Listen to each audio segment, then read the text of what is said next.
Hi అండి, welcome to our channel. First of all మన ఛానల్ని సబ్స్క్రైబ్ చేసుకున్న ప్రతి ఒక్కరికి థ్యాంక్ యూ సో మచ్. మీరు ఎవరైనా మన ఛానల్ని ఫస్ట్ టైం విజిట్ చేస్తే please subscribe our channel. So today class వచ్చేసి సైకాలజీ అండి. సైకాలజీలో మనం చెప్పుకునే టాపిక్స్ అన్నీ కూడా old Telugu academy text books నుంచి తీసుకోవటం జరుగుతుందన్నమాట. దానికి దాటి మనకి డిఎస్సిలో కానీ టెట్లో కానీ బిట్స్ అయితే రావు. బోత్ రెండు స్టేట్స్ తెలంగాణ అండ్ ఆంధ్రప్రదేశ్, ఈ రెండు స్టేట్లో ఈ తెలుగు అకాడమీ దాటి అయితే బిట్స్ అయితే రావండి. సో ప్రతి ఒక్క లైన్ టు లైన్ అనేది మన క్లాస్లో ఎక్స్ప్లెయిన్ చేయడం అనేది జరుగుతుంది. ఓకే, టుడే క్లాస్ వచ్చేసి అబ్జర్వేషన్ మెథడ్. ప్రీవియస్ క్లాస్లో ఏంటంటే సైకాలజీకి సంబంధించిన మెథడ్స్ కొన్నిటి గురించి మనం ఎక్స్ప్లెయిన్ చేసుకున్నాం. దాంట్లో అంతఃపరీక్షణ పద్ధతి గురించి మనం ఎక్స్ప్లెయిన్ చేసుకోవటం జరిగింది. సెకండ్ది వచ్చేసి అబ్జర్వేషన్ మెథడ్, పరిశీలన పద్ధతి అనమాట. ఏంటి పరిశీలన పద్ధతిలో అంటే, ఇంతకుముందు అంతఃపరిశీలన పద్ధతి అంటే ఏంటి, ఒక వ్యక్తి తన గురించి తాను మాత్రమే చెప్పుకోవటం. అంటే తను ఏం ఫీల్ అయ్యారు, ఏంటి ఉద్దీపన ప్రతిస్పందన మధ్య ఉన్న భావాలు కానీ తన యొక్క ఫీలింగ్స్ ఎలా ఫీల్ అయ్యారు ఆ ఉద్దీపనకి, అవన్నీ గురించి కూడా లాస్ట్ క్లాస్లో మనం అంతఃపరీక్షణ పద్ధతిలో చెప్పుకోవటం జరిగింది. అట్ ద సేమ్ టైం దానిలో ఉన్న లోపాలు అలాగే ఉపయోగాలు కూడా మనం ఆల్రెడీ ఎక్స్ప్లెయిన్ చేసేసుకున్నాం. టుడే టాపిక్ వచ్చేసి అబ్జర్వేషన్ మెథడ్, పరిశీలన పద్ధతి. సో అన్ని రకాల శాస్త్రీయ పరిశోధనలు అంటే సైంటిఫిక్ మెథడ్స్ ఉంటాయి కదా, చాలా రకాల అబ్జర్వేషన్స్ ఉంటాయి, పరిశోధన చేస్తూ ఉంటారు, ప్రయోగాలు చేస్తూ ఉంటారు కదా. వాటన్నిటిలో కూడా శాస్త్రీయ పరిశోధనలోనూ పరిశీలన పద్ధతుల ప్రాధాన్యత ఎక్కువగా ఉంటుంది. ఎస్, సైన్స్ అంటేనే అబ్జర్వేషన్. సైన్స్ అదేదైనా కూడా కానివ్వండి, మ్యాథ్స్, ఫిజిక్స్, బయాలజీ, కెమిస్ట్రీ, ఏదైనా కూడా, even psychology also is nothing but science. Psychology కూడా ఒక సైన్స్ అనమాట. అన్ని రకాల శాస్త్రీయ పరిశోధనలో పరిశీలన పద్ధతులు ప్రాధాన్యత అనేది ఎక్కువగా ఉంటుందన్నమాట. పరిశీలించడం ద్వారా వచ్చింది మాత్రమే మనం సైన్స్గా తీసుకోవటం అనేది జరుగుతుంది. అది పరిశోధన మీద ఎక్కువగా ఆధారపడి ఉంటుందని మనకు తెలుసు. ఎగ్జాంపుల్ ఏంటంటే, ఒక పేషెంట్ ఉన్నారు, రోగిని వైద్యుడు క్షుణ్ణంగా పరిశీలించడం జరుగుతుంది, అవునా. సో ఒక పేషెంట్ని ఒక డాక్టర్ దగ్గర తీసుకెళ్తే అతను ఏం చేస్తారు, పైపైన చూడరు కదా, అబ్జర్వ్ చేస్తారు, క్షుణ్ణంగా పరిశీలిస్తారు. తనకి ఏదైతే తను సఫర్ అవుతున్నారో, ఏ వ్యాధితో అయితే సఫర్ అవుతున్నారో దానికి సంబంధించిన కారకాలన్నింటినీ కూడా ఆయన క్షుణ్ణంగా పరిశీలన అనేది చేయటం అక్కడ జరుగుతుంది. రసాయన శాస్త్రజ్ఞులు ప్రయోగాల్లో ప్రతిచర్యలను పరిశీలిస్తారు. ఎస్, మనకు తెలిసే ఉంటుంది, మనం కెమిస్ట్రీలో నెంబర్ ఆఫ్ ఎక్స్పెరిమెంట్స్ అలాగే ఇవన్నీ చేస్తూ ఉంటాం కాబట్టి మనకు కూడా తెలుసు. ఒక కెమిస్ట్రీ స్టూడెంట్గా కానీ ఒక కెమిస్ట్రీ టీచర్గా కానీ మనకు ఒక ఐడియా ఉంటుందన్నమాట. వాళ్ళు ఏం చేస్తారు, ప్రయోగాల్లో ప్రతిచర్యలను ఎక్కువగా పరిశీలిస్తూ ఉంటారనేది కూడా మనకి తెలిసిన విషయమే.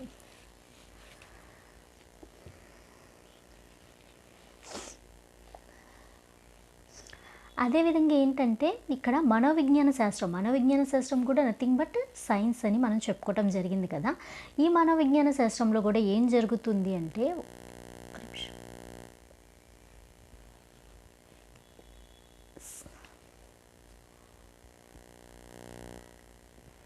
ఈ మనోవిజ్ఞాన శాస్త్రం కూడా ఏంటంటే పరిశోధన మీద ఎక్కువగా డిపెండ్ అయ్యి ఉంటుందని చెప్పుకోవటంలో ఎటువంటి అతిశయోక్తి లేదనమాట. అదేవిధంగా మనోవిజ్ఞాన శాస్త్రం కూడా ఈ పద్ధతులను ఉపయోగించడం జరుగుతుంది. ఈ సైకాలజీలో కూడా ఏం జరుగుతుంది, ఎందుకు సైకాలజీ ఇంత డెవలప్ అయిందంటే, ఇది కూడా ఏంటి, అబ్జర్వేషన్ మీద అట్ ద సేమ్ టైం పరిశోధన ప్రయోగాలు, ఈ రెండింటి మీద కూడా డిపెండ్ అవ్వటం వల్ల మాత్రమే ఈ సైకాలజీ ఇంతగా డెవలప్ అయ్యింది. ఇది కూడా ఈ పద్ధతినే ఉపయోగిస్తుంది. ఒకటే గుర్తుపెట్టుకోండి, సైన్స్ అంటేనే అబ్జర్వ్ చేయడం, పరిశోధన, ఈ రెండు దేంట్లో అయితే ఉంటాయో అది ఖచ్చితంగా సైన్స్ కిందకి, అంటే ఒక శాస్త్రం కిందకి పరిగణించడం జరుగుతుంది అది ఏదైనా కూడా. So psychology is nothing but science కదా. అయితే భౌతిక రసాయన శాస్త్రాల్లో ప్రయోక్త మధ్య అంగీకారం లేదా ఏకాభిప్రాయం చాలా వరకు ఏర్పడుతుంది. ప్రయోక్త ఏంటంటే, ఎవరైతే ఎక్స్పెరిమెంట్స్ చేస్తూ ఉంటారు కదా వాళ్ళ మధ్య అంగీకారం లేదా ఏకాభిప్రాయం అనేది చాలా వరకు ఉంటుంది. అంటే చేసే ప్రయోగానికి చేసే వ్యక్తికి మధ్య. కానీ ఇక్కడ ఏంటంటే సైకాలజీ అనేది కొంచెం డిఫరెంట్గా ఉంటుంది. ఎందుకు, అక్కడ మనం చేసేది వస్తువుల మీద కానీ ఆర్ కెమికల్స్ మీద కానీ ఇంకో దాని మీద అవుతుంది. కానీ ఇక్కడ మన సైకాలజీ అనేది ఒక మనిషిని గురించి ఎక్స్పెరిమెంట్స్ అనేది చేస్తున్నాం, ఒక మనిషి యొక్క ప్రవర్తన అబ్జర్వ్ చేస్తున్నాం, ఒక మనిషిని మీద ప్రయోగాలు చేస్తున్నాం కాబట్టి అది టోటల్ డిఫరెంట్గా ఉంటుందన్నమాట. ఓకేనా. మెథడ్స్ ఒకటే. ఏంటిది పరిశీలన, పరిశోధన అనేవి ఒకటే. కానీ అది ఫాలో అయ్యే విధానం అనేది వేరుగా ఉంటుంది. ఎందుకు? అక్కడొచ్చేసి అమూర్త పదార్థాలు, ఇక్కడొచ్చేసి అమూర్త పదార్థం, అక్కడున్నది మూర్త పదార్థం అనమాట. ఇప్పుడు మనం తీసుకునే కెమికల్స్ గానీ, ఇంకోటి అవన్నీ మూర్త పదార్థాలు. ఇక్కడ సైకాలజీకొచ్చేసేసి ఒక మనిషి యొక్క ప్రవర్తనను, మనసును, అతని యొక్క బిహేవియర్‌ని వీటన్నిటిని మీద ఎక్స్‌పెరిమెంట్ చేయాల్సి వస్తుంది కాబట్టి అది డిఫరెంట్‌గా ఉంటుంది. కానీ మనోవిజ్ఞాన శాస్త్రం ఇటువంటి అవకాశాలు చాలా తక్కువగా ఉంటాయి. చెప్పుకున్నాం కదండీ! ఎందుకు తక్కువగా ఉంటాయంటే ఇక్కడ మనం ప్రయోగం చేసేది ఒక మనిషి యొక్క ప్రవర్తన మీద. మనం పరిశీలన చేసేది ఒక మనిషి యొక్క ప్రవర్తన మీద, తన తన బిహేవియర్ మీద పరిశోధన చేస్తున్నాం. అంటే మనసు అనేది అమూర్త పదార్థం గదా! అందుకని అటువంటి అవకాశాలు తక్కువగా ఉంటాయి. ఎందుకంటే ఈ శాస్త్రంలో వ్యక్తుల ప్రవర్తన పరిశీలిస్తాం. యెస్. నేను ఇందాక నుంచి ఇదే చెప్తున్నా. ఇక్కడ ఏం జరుగుతుంది? వ్యక్తుల యొక్క ప్రవర్తనను పరిశీలించడం అనేది జరుగుతుంది. ఇలా పరిశీలించినప్పుడు ప్రయోక్త ప్రమేయం గూడా ఉంటుంది. ప్రయోక్త అంటే ఎవరైతే ఎక్స్‌పెరిమెంట్ చేస్తున్నారో ఒక మనిషి మీద, ఒక పర్సన్ అంటే ఎవరైతే ఒక సైకాలజీ రిలేటెడ్ డాక్టర్ అయ్యి ఉండొచ్చు. అలా ఎవరైనా గూడా ఎవరైతే గైడెన్స్ ఆర్ కౌన్సిలింగ్ ఇవ్వదలుచుకున్నారో ఆ వ్యక్తి అయినా అయ్యి ఉండొచ్చు అనమాట. వాళ్ళ యొక్క ప్రమేయం ఏంటంటే ఇక్కడ ఉంటుంది. దీన్ని ఈగో ఇన్వాల్వ్‌మెంట్ అంటారు. దీన్ని ఏమంటారండి? ఈగో ఇన్వాల్వ్‌మెంట్ అంటారు. వాట్ ఈజ్ ఈగో ఇన్వాల్వ్‌మెంట్ అంటే పరిశీలన పద్ధతులు ఉంటాయి కదా! ఈ పరిశీలన పద్ధతులన్నీ ఎక్కడి నుంచి వచ్చి మనోవిజ్ఞాన శాస్త్ర అధ్యయన పద్ధతిలో రెండోది పరిశీలన పద్ధతి. ఈ పరిశీలన పద్ధతిలో ఎప్పుడైతే ప్రయోక్త అనేవాళ్ళు ఈ ఈ మనుషుల యొక్క ప్రవర్తన పరిశీలించేటప్పుడు వాళ్ళ యొక్క ప్రమేయాన్ని ఏం చేస్తారు? ఇన్వాల్వ్ చేస్తారు. అటువంటి ఇన్వాల్వ్‌మెంట్‌నే ఈగో ఇన్వాల్వ్‌మెంట్ అంటారు. అంటే ప్రవర్తనను వ్యాఖ్యానించేటప్పుడు ఎప్పుడైతే ప్రవర్తన ఇలా అలా అని చెప్తున్నారో అప్పుడు ప్రయోక్త ఏం చేస్తారు? తన భావాలను, అభిప్రాయాలను చొప్పించే అవకాశం 100కి 100% ఉంటుంది. ఖచ్చితంగా ఉంటుంది.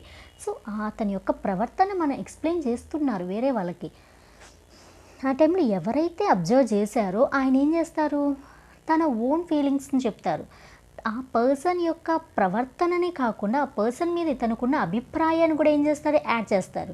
ఆ అవకాశం లేకపోకుండా లేదనమాట. దేంట్లో? పరిశీలన పద్ధతితో. పరిశీలన పద్ధతులు అన్నమాట. ఇటువంటి దానిని ఈగో ఇన్వాల్వ్‌మెంట్ అంటారు. పూర్తిగా విషయనిష్టతతో కూడిన పరిశీలన అసాధ్యం కాదు. అంటే విషయనిష్టతో కూడిన పరిశీలన అసాధ్యం కాదు, కానీ కష్టసాధ్యం. అంటే ఏంటంటే విషయనిష్టత అంటే ఏంటంటే ఇప్పుడు మనం ఎవరినైతే పరిశీలన ఆర్ ఎవరి యొక్క ప్రవర్తన అయితే మనం అబ్జర్వ్ చేస్తున్నామో అక్కడ ఏంటంటే యాజ్ ఇట్ ఈజ్గా మనం చెప్పటం అనేది అది అంత అసాధ్యమైన పని అయితే కాదు కదా. ఇప్పుడు ఫర్ ఎగ్జాంపుల్ ఒక పర్సన్ని మనం ఫర్ ఎగ్జాంపుల్ మన క్లాస్ రూమ్లో ఒక స్టూడెంట్ ఉన్నారు. ఆ స్టూడెంట్ యొక్క ప్రవర్తన ఏం చేస్తున్నాం? అబ్జర్వ్ చేసినప్పుడు ఆ రిపోర్ట్ అంటే మనం తీసుకెళ్ళి ఎక్కడికి ఇవ్వాలి? ఇంకొక ప్రిన్సిపల్కో ఆర్ క్లాస్ టీచర్స్కో ఇంకొకరికో పేరెంట్స్కో మనం ఇవ్వాల్సి ఉంటుంది అనుకుందాం ఎగ్జాంపుల్.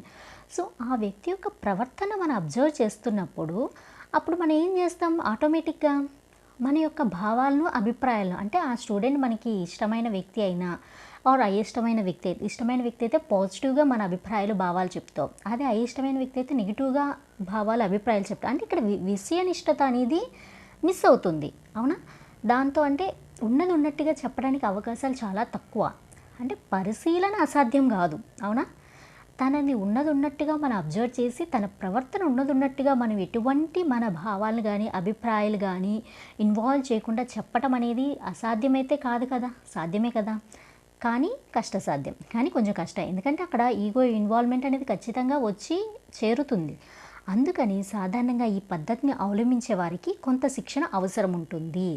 ఎస్, ఎవరైతే పరిశీలన పద్ధతి అబ్జర్వేషన్ మెథడ్కి ఎవరైతే చేస్తున్నారో వాళ్ళకి కొంత ట్రైనింగ్ అనేది ఉంటుంది. ఆ ట్రైనింగ్లో ఏంటంటే కొన్ని కండిషన్స్ పెడతారు. ఇక్కడ మీరు మీ అభిప్రాయాలను కానీ, భావాలను కానీ ఇన్వాల్వ్ చేయకూడదు.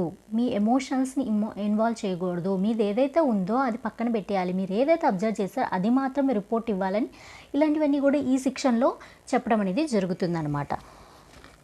సో ఇక్కడ ఏంటంటే ఒక వ్యక్తి యొక్క ప్రవర్తనను ఉన్నదున్నట్టుగా పరిశీలించడం అసాధ్యమైతే కాదు, కానీ కష్టసాధ్యం. ఎందుకు కష్టసాధ్యం అంటే అక్కడ వచ్చేసి చేరేది ఏంటిది, ఈగో ఇన్వాల్వ్మెంట్. మన ఈగో ఇన్వాల్వ్మెంట్ అనేది అక్కడ చేరుతుంది. కాబట్టి ఈ పద్ధతిని అవలంబించినప్పుడు కొంత ట్రైనింగ్ అనేది ఇస్తూ ఉంటారు. దాంట్లో కొన్ని కండిషన్స్ అనేవి ఉంటాయి, వాటిని ఫాలో అవ్వాల్సి ఉంటుంది.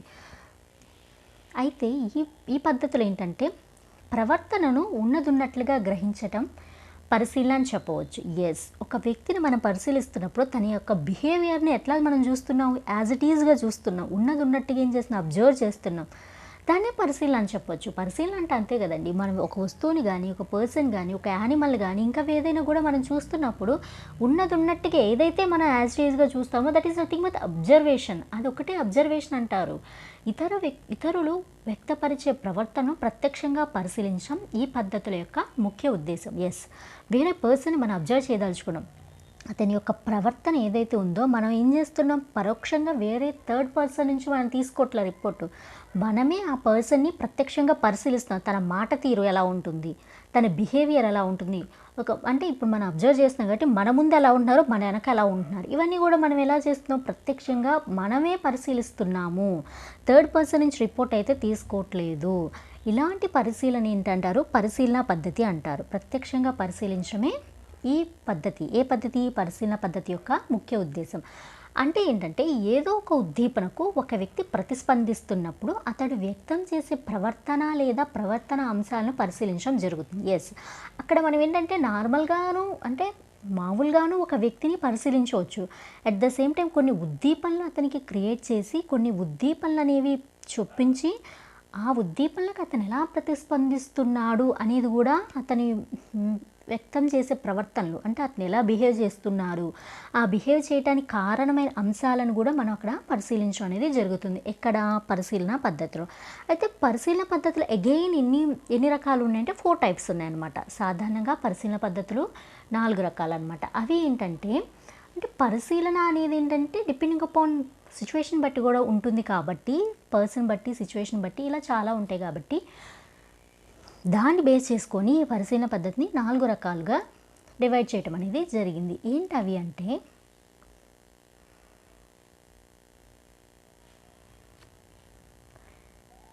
ఫస్ట్ వన్ సహజ పరిశీలన పద్ధతి ఆర్ సహజ పరిశీలన. అంటే సహజంగా వాళ్ళని అబ్జర్వ్ చేయటం, ఉన్నట్టుగా వాళ్ళ యొక్క బిహేవియర్ని అబ్జర్వ్ చేయటం. మళ్ళీ మనం ఎక్స్ప్లెయిన్ చేసుకుందాం.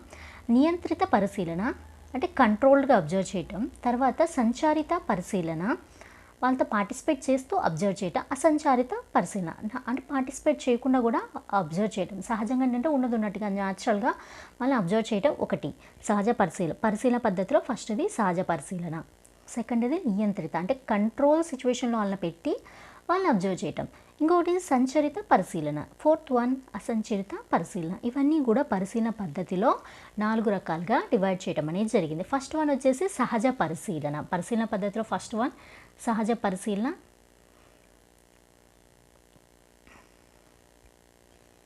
ఎస్, సహజ పరిశీలన అంటే ఏంటంటే సహజంగా చెప్పాం కదా, ఎటువంటి కండిషన్స్ ఏమీ లేకుండా, కంట్రోల్డ్ అలాగే ఏమీ లేకుండా అబ్జర్వ్ చేయటం అని మామూలుగా చెప్పుకోవచ్చు. అసలు సహజ పరిశీలన అంటే ఏంటంటే పరిశీలన అంశాలను సహజ పరిస్థితుల్లో జరుగుతున్నప్పుడు పరిశీలించని సహజ పరిశీలన అంట. అంటే సహజంగా న్యాచురల్గా జనరల్గా జరుగుతున్నవి ఆ టైంలో వాళ్ళు ఎలా బిహేవ్ చేస్తున్నారు అనేది పరిశీలించడమే సహజ పరిశీలన. ఎగ్జాంపుల్ ఏంటంటే విద్యార్థి, ఒక స్టూడెంట్ ఉన్నారు, ఆ స్టూడెంట్ ఆటలాడేటప్పుడు వారి ప్రవర్తన ఎట్లా ఉంటుందో అనే విషయాన్ని పరిశీలించాలంటే వారు సహజంగా ఆట స్థలాలలో ఆడుకునేటప్పుడు పరిశీలించడాన్ని సహజ పరిశీలన అంటారు. ఎస్, ఇక్కడ ఏంటంటే సహజంగా వాళ్ళ యొక్క ప్రవర్తన మనం అబ్జర్వ్ చేస్తున్నాం. ఎటువంటి బదలాయింపులు కానీ, ప్రతిచర్యలు కానీ, ఉద్దీపనలు కానీ ఇలాంటివి ఏం క్రియేట్ చేయట్లేదు.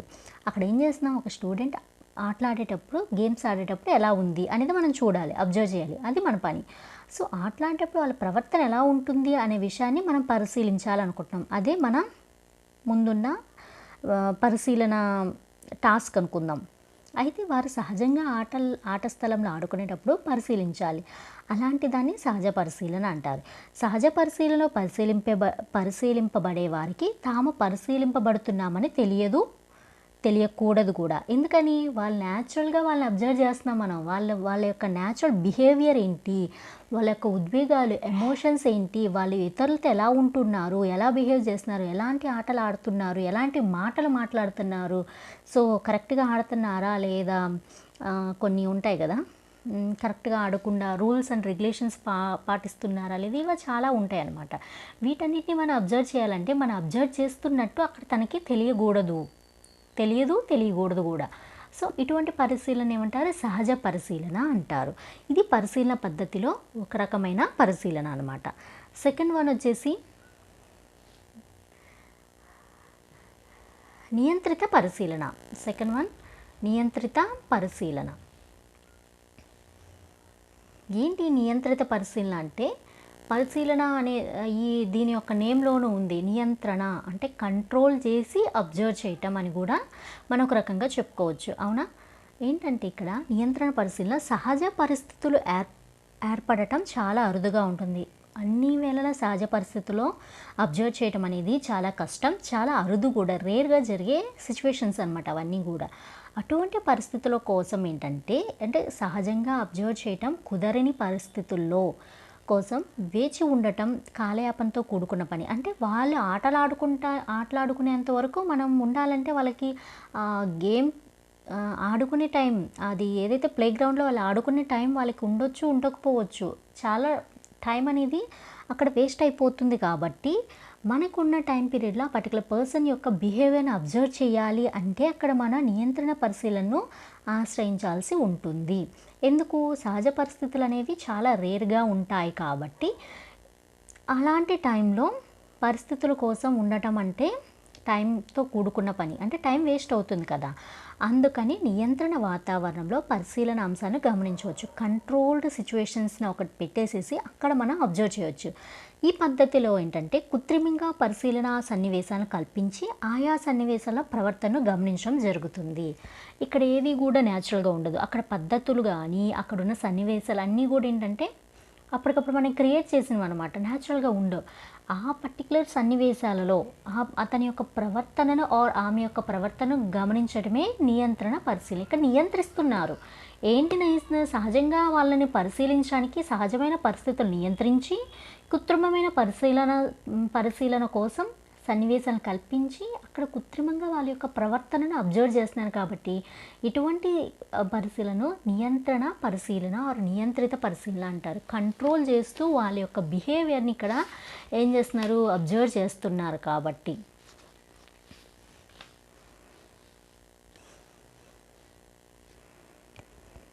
ఉదాహరణకు ఎగ్జాంపుల్ ఏంటంటే శరీరానికి దెబ్బ తగిలినప్పుడు వ్యక్తి ఎలా ప్రవర్తిస్తారో పరిశీలించాలని అనుకున్నట్లయితే సాధారణంగా శరీరానికి దెబ్బ తగిలే సన్నివేశాలు లేదా పరిస్థితులు ఏంటి? రోజు సంభవించవు కదా! అవునా? ఎవరు కూడా రోజు పడిపోరు కదా! అంటే సైకిల్ మీద నుంచి పడినప్పుడు అలా ఉంటుంది కదా! ఎవరు కావాలని రోజు పడిపోరు కావాలని. అలాంటి టైంలో రోజు దెబ్బలనేవి తగలవు. కానీ మనం ఎలా వాళ్ళని అబ్జర్వ్ చేయాలి అంటే వాళ్ళకి శరీరానికి దెబ్బ తగిలినప్పుడు వాళ్ళు ఎలా ప్రవర్తిస్తారు అనే దాన్ని దెబ్బ తగిలినప్పుడు వాళ్ళ యొక్క ప్రవర్తన మనం పరిశీలించాలి. అంటే ఒక్కొక్కరు ఒక్కొక్క రకంగా ప్రవర్తిస్తారు. కొంతమందికి దెబ్బ తగలకపోయినా దెబ్బ తగిలిందని యాక్ట్ చేసేవాళ్ళు కూడా లేకపోలేరు. మనకు తెలిసిందే అది. కొంతమంది కావాలని పడిపోయి దెబ్బ తగిలిందని కూడా యాక్ట్ చేసేవాళ్ళు ఉంటారు. ఇవన్నీ కూడా ఏంటంటే మనం అబ్జర్వ్ చేయొచ్చు. సో, ఈ దెబ్బ తగిలినప్పుడు ఎలాగుంటారు అనేది మనం ఎగ్జాంపుల్ చెప్తున్నాం. శరీరానికి దెబ్బ తగిలినప్పుడు వ్యక్తి ఎలా ప్రవర్తిస్తాడో పరిశీలించాలి ఇప్పుడు మనం. అలాంటప్పుడు ఏంటి? ఎప్పుడు వాళ్ళకి దెబ్బలు తగలవు కదా! అలాంటప్పుడు సాధారణంగా శరీరానికి దెబ్బలు తగిలే సన్నివేశాలు లేదా పరిస్థితులు రోజు సంభవించవు కాబట్టి కొన్ని కండిషన్స్ ఆర్ కంట్రోల్ సిచ్యువేషన్‌లో అంటే నియంత్రణ పరిస్థితుల్లో శరీరానికి దెబ్బలు లేదా గాయాలు ఏర్పరిచి అప్పుడు ఆ వ్యక్తి యొక్క ప్రవర్తన పరిశీలించవచ్చు అనమాట. ఇదంతా కూడా ఏంటి? కావాలని చేసాం. అంటే కల్పించాం అక్కడ. ఏం కల్పించాం? అతని యొక్క ఆర్ ఆమె యొక్క శరీరానికి దెబ్బలు కల్పించాం. దెబ్బలు తగిలేలాగా చూసాం.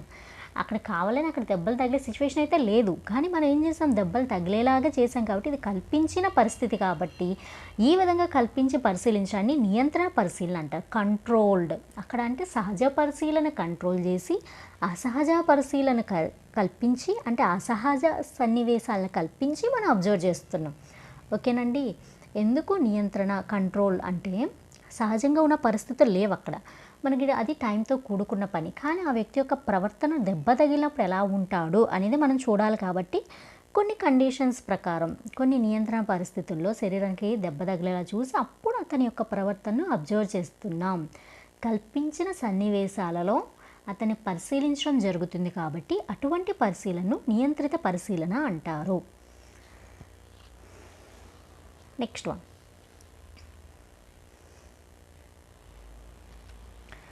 సంచరిత పరిశీలన. ఇది అందరికీ తెలిసిందే. ఈ రకమైన పరిశీలన ఏంటంటే పరిశీలకుడు ఎవరైతే అబ్జర్వ్ చేయాలనుకుంటున్నారో పరిశీలన సన్నివేశాల్లో మనం కూడా పార్టిసిపేట్ చేయాల్సి ఉంటుంది. ఫర్ ఎగ్జాంపుల్ ఒక స్టూడెంట్ ఆటలాడుకునేటప్పుడు ఎలాగా ఇక్కడ ఆల్రెడీ అదే ఇచ్చినట్టున్నారు. ఓకే, ఇక్కడ ఫస్ట్ చెప్పేస్తాను. పరిశీలకుడు పరిశీలన సన్నివేశం. ఇప్పుడు మనం ఒకరిని అబ్జర్వ్ చేయాలనుకున్నప్పుడు వాళ్ళతో పాటు మనం పాల్గొనాలన్నమాట. ఇక్కడ ఆల్రెడీ ఆటలు ఆడుకునేటప్పుడు అని ఇచ్చారు కదా. ఇంకో విషయం ఏంటంటే ఒక ఫంక్షన్కి వెళ్ళినప్పుడు ఎలా ఉంటారు, ఇంకో చోట ఇంకా వేరే టూర్కి వెళ్ళినప్పుడు, పిక్నిక్కి వెళ్ళినప్పుడు అలా రకరకాలుగా కూడా మనం వాళ్ళని అబ్జర్వ్ చేయొచ్చు అనమాట. ఎవరినైతే మనం పరిశీలించాలి అనుకున్నామో ఆ పరిశీలనలో పరిశీలకుడు ఎవడైతే ఉన్నారో అంటే మనం పరిశీలించాలనుకున్న వ్యక్తితో కలిసి మనం కూడా ఏం చేయాలి, సంచరిస్తూ ఉండాలి, అంటే తిరుగుతూ ఉండాలి అని ఇక్కడ ఉద్దేశం అనమాట. ఈ రకమైన పరిశీలన అంటే పరిశీలకుడు పరిశీలన సన్నివేశాల్లో తాను కూడా పాల్గొని ముందుగా నిర్ణయించుకున్న పరిశీలన అంశాలను సన్నుద్ధతో నిశితంగా చూడటానికి సంచరిత పరిశీలన అంటారు. అంటే మనం ఏవైతే పరిశీలించాలనుకున్నామో కొన్ని పర్టికులర్ సన్నివేశాలు, కొన్ని పర్టికులర్ బిహేవియర్స్ అంటే ప్రవర్తనలు అనేవి మనం ముందుగానే ఏం చేసే పరిశీలన అంశాలను ఏం చేయాలి, ముందుగానే నోట్ చేసుకోవాలి. అట్ ద సేమ్ టైం వాటికి ప్రిపేర్డ్గా కూడా ఉంచాలి. అంటే ఫర్ ఎగ్జాంపుల్ వాళ్ళతో మనం వెళ్తూ ఉన్నాం, ఆటలాడుతున్నాం, పర్టికులర్ టైంలో ఏంటంటే తనకు ఒక ఉద్దీపన అనేది క్రియేట్ చేయాలి. ఆ టైంలో మనం ఆ ఉద్దీపన క్రియేట్ చేసినప్పుడు మనం తనతో పాటు ఉండాలి, కానీ ఆ ఉద్దీపన క్రియేట్ చేసినట్టు తనకి తెలియకూడదు, మనకు మాత్రమే తెలుసు. అంటే పరిశీలన అంశాలను సన్నుద్ధతో ఉంచాం ఆల్రెడీ మనం.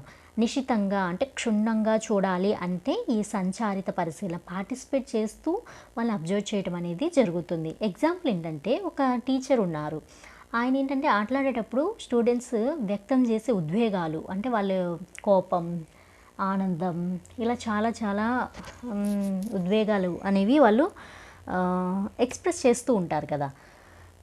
వ్యక్తపరిచే ఉద్వేగ లక్షణాలు ఉంటాయి కదా, వాటిని అధ్యయనం చేయాలనుకున్నప్పుడు ఏం చేయాలంటే అతను అంటే ఆ టీచర్ కూడా విద్యార్థులతో కలిసి వారితో ఆటలాడుతూ స్టూడెంట్స్ యొక్క ఎమోషన్స్ని, ఉద్వేగ లక్షణాలను పరిశీలించడం అనేది జరుగుతుంది. ఈ సంచారిత పరిశీలన ఏం లేదండి, simple.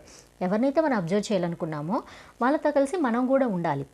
At the same time ఏవైతే అంశాలను మనం పరిశీలించాలనుకున్నామో అవి ఉద్వేగమా, ఆనందమా, సంతోషమా, ఇంకోటి అనేది మనం ముందుగానే ఆ పరిశీలన అంశాలు ఏం చేయాలంటే ప్రిపేర్డ్గా ఉంచాలి. ఆ పర్టికులర్ సిచ్యువేషన్స్లో ఉంచి క్షుణ్ణంగా వాళ్ళని అబ్జర్వ్ చేయడం అనేది జరుగుతుంది. వాళ్ళతో పార్టిసిపేట్ చేస్తూ, ఎగ్జాంపుల్ ఆటలాడేటప్పుడు మనం కూడా వాళ్ళతో కలిసి ఆటలాడాలి. వాళ్ళు పాటలు పాడుతుంటే వాళ్ళతో పాటు మనం కూడా పాట పాడటం, అలాగా వాళ్ళు ఇంకా చదువుతున్నప్పుడు వాళ్ళతో పాటు పక్కన కూర్చొని రీడ్ చేయటం, అలా ఇలాంటివన్నీ కూడా మనం క్రియేట్ చేసి వాళ్ళ యొక్క పరిశీలన సన్నివేశాలు క్రియేట్ చేస్తున్నట్టు వాళ్ళకి తెలీదు, కానీ క్రియేట్ చేసి వాళ్ళ యొక్క ఉద్వేగ లక్షణాలు మనం పరిశీలించడం అనేది జరుగుతుంది ఈ సంచారిత పరిశీలనలో. సో నెక్స్ట్ క్లాస్లో అసంచారిత పరిశీలన గురించి చెప్పుకుందాం. Thank you.